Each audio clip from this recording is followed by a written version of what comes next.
This is what happens when Al-Qaeda claims they came to help, but instead decide to rule. This man beaten for spraying graffiti. Every 15 minutes someone poured water on me, electrocuted me, kicked me, and then walked out, he said.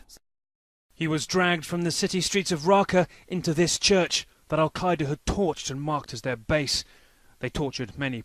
When a person's tortured in front of you, you feel responsible. That's the hardest. One guy still inside used to call me Dad as I taught him about democracy. Al-Qaeda-linked militants, the Islamic State of Iraq and Syria, known as ISIS, have in the past month put an end to the liberal lifestyles of Raqqa. They put up posters asking women to cover their beauty. Here they roam at night, preaching to a cafe that smoking will be banned.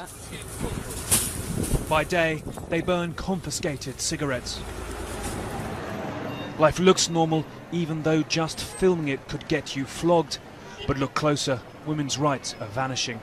There are new rules. Wear Islamic clothing. Don't see a male doctor.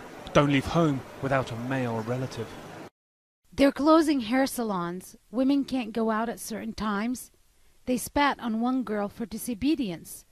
It's like Afghanistan. Now people call Raqqa Tora Bora.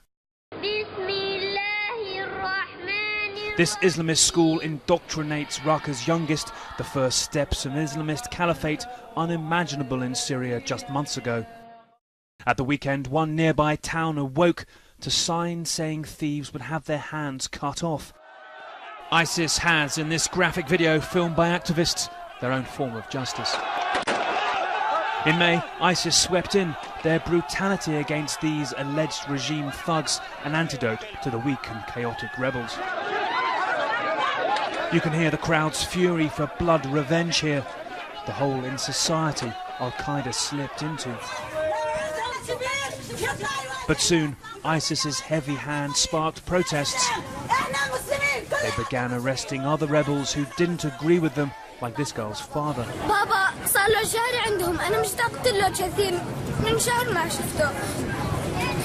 They've had Daddy for a month, she says.